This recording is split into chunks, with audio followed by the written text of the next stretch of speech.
Hey guys, it's Sam and this is my October wrap-up. Welcome to the least spoopy of any of the October wrap-ups you're probably going to watch within the next week or so, because I didn't read any scary-ish type books in October. I've talked about a lot that my anxiety has been flaring really bad in September and October. It's getting a little better. I feel like it's getting more managed, but I was basically not reading like any fantasy. So I just have like a ton of contemporary romance with a little fantasy at the end. So let's get into it. It doesn't feel like an October wrap-up at all. The first book that I picked up was Permanent Record by Mary H.K. Choi. This is a new adult because it follows characters who are in their early 20s. Contemporary that follows the main character of Pablo, and he is an NYU dropout and he's working at a bodega in his neighborhood, and one day a girl who's like a sort of Britney Spears at her peak level idol comes into his store and everything kind of goes from there and they kind of hit it off and everything. So that's kind of how the synopsis talks about it, and that's sort of like the main plot point. But like I mentioned in my review, this is really more of a contemporary and not heavy on the romance. I went into this expecting more of like an escapist, you know, like normal person meets a celebrity, whirlwind, romancy type thing, and that's not really what this is. This is more of a slice of life about Pablo's life. You're only following Pablo, and I think this would have benefited from having the girl's perspective as well, but we didn't have that. And he is going through a lot of things, mostly depression. So it's a hard book to read, especially in the mood that I was in, where you're reading about somebody who is really struggling with their mental health and is making a lot of horrible decisions and is kind of not being the best person they can be as far as like a friend or anything. Like you're just watching them make these like mistakes. You're like, oh my gosh, stop. So it was hard to enjoy this book, but if you're really into slice of life type books that cover more difficult topics, I think you'd really enjoy this. The couple in here is biracial. Both of the characters in this couple are both biracial, so there's representation in here. There's like a diverse friend group, things like that. These characters definitely felt real. Her less so, because she sort of had that, like, because we're only getting it from his perspective, she sort of had that manic pixie dream girl aspect because you're only seeing her through his lens. But Pablo as a character, his friends, what he was going through at this time in his life definitely felt very real and a little like grittier, and again more of slice of life type thing. So I ended up enjoying this and I gave it 3 stars. It just wasn't really the book's fault that this wasn't what I expected based on the synopsis. I then read The Kiss Quotient by Helen Huang. This was my Patreon book pick for the month, so every month my Patreon supporters get to vote in a poll, actually numerous polls, about some of the content that I'll be putting out. One of those is a poll on the book I will read and review that month, so that was this month's pick. And my patrons also get to vote on video topics and other kinds of polls and things and ways to get just into my content and make choices for me and control my life in a way that I cannot. So if you are interested in contributing and being involved in my content in that way, I will link my Patreon on the screen. But I've already talked about this book a lot because I did a reading vlog and I've done a review, so I will also link my review on the screen. But this is an adult contemporary romance and its own voices for the autism spectrum representation. The main character is a woman who is a econometrician, I think is her title, but she has autism, or Asperger's is what is used in the book,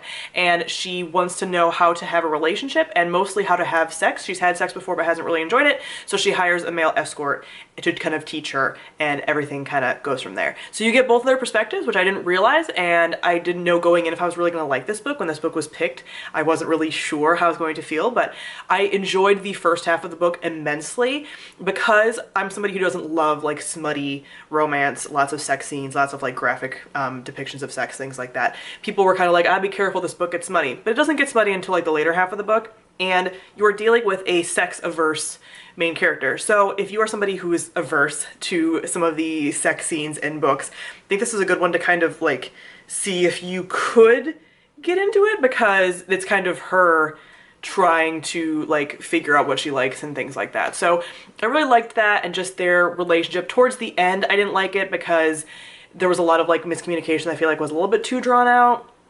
And there was also some possessiveness on the half of the guy who wasn't like that at the beginning of the book, and it didn't really seem like it fit his personality, but there's a little bit of that like slight, and it's just like a drop of alpha maleness, but I still was like, oh, please stop. You are not like that. So that left it so it wasn't like a new favorite of mine as far as contemporary romances go. But the first half of the book was like 4 stars for me, and the second half was more like 3 2.5. So overall I gave this book 3 stars and I did enjoy it. I then also read Josh and Hazel's Guide to Not Dating by Christina Lauren. Now, this is my second Christina Lauren book that I've read because my favorite adult contemporary romance is The Unhoneymooners by them. So I decided to get this one because it was available at my library when I went to pick up the Kiss Quotient. So this is about two characters who've known each other for kind of a while, Josh and Hazel, obviously, and she has always really been like, I want to be friends with that guy, and she always has felt like he's thought that she's kind of eccentric, because she kind of is. She just has this like whirlwind personality. And so they become friends. They're roommates for like a very short amount of time, and they start going on double dates with each other because they're trying to set each other up. And of course they end up falling in love with each other. So I liked this. It was cute, but they weren't a couple that I was like shipping, loving. Like they were definitely cute, but I wasn't getting like the butterflies that I get with like some couples. That's kind of how I gauge my interest in the couple side of things, is like if I'm feeling the butterflies, the giddiness, the kicking my feet, like all of that kind of stuff, which I have felt with other couples. So I wasn't feeling it so much with them, but they were still very cute and I did enjoy it. I was liking it a lot. It was 3 stars throughout the whole book, and I ended up giving the book 3 stars. But the very last 2 chapters had a trope in it that I hate. It's a romance trope. I'm actually going to do eventually, when I have enough of them, a video on my least favorite romance tropes. I've done a video on my favorite romance tropes the last month, but this is one of the tropes that I wasn't expecting. It came pretty much out of nowhere, and I was like, I hate this trope. And some people love this trope. I do not. If you look up reviews for this book, I'm sure this will pop up if you're like really intrigued about what the trope is. But the last couple chapters kind of soured it for me and made me mad, so didn't love it as much as I could have, and it was just overall a 3 stars for me. I will say that all of the contemporary books that I read this month, all of the characters, almost all of them were all biracial couples, but all of the men were of some Asian descent. I think 2 were like biracial with Korean and Caucasian, and then 1 was Vietnamese, I want to say. But for some reason, and I had just happened to be picking up these books and not knowing any of this, but all of these male leads have Asian heritage of some kind. So if you were looking for some like hot Asian dudes, check out these books because that's what they feature. And the last book that I read was The Voyage to Magical North by Claire Fairs. This is a book that's been on my TBR forever and would have been featured in my TBR video if I hadn't already been reading it when I did that video. But this is a middle grade book. It's the first book in, I believe, a trilogy or a series, but basically it follows the main character of Brine, and she is an assistant to a magician, and magicians are very rare, blah, blah, blah. Something ends up happening where her and the magician's assistant, who don't get along, end up fleeing the island that they live on, because it's mostly an island type, very like seafaring society, and end up with some pirates, and they end up on a voyage to Magical North. Like I said, it's a little middle grade story. So the theme of like the ocean and everything is very much there. So this was very cute.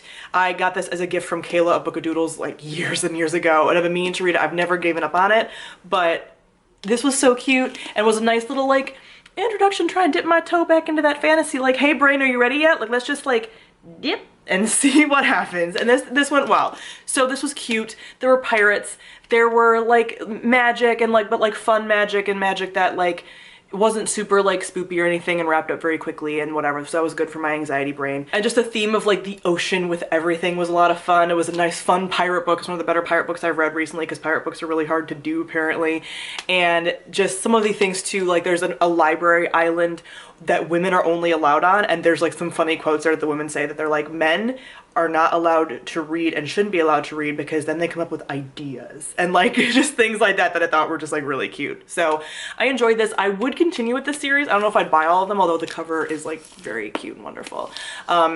Because the last part of the book did feature some stuff about potential like dragons in the future of the series, so I definitely think this could be a cute series that I would probably continue, and I gave this 4 out of 5 stars, and is one of my favorite middle grades that I've ever read. So that was it for the books that I read in October. I know, very unusual wrap up for me. Am I Chelsea Dowling reads? I don't know, like I don't, what is this? I'm not sure. November will be maybe more normal. I don't know. So comment down below, let me know if you have any thoughts about any of these books, or let me know what your favorite book that you read last month was. So thank you all for watching, and I'll see all of you guys soon. Bye.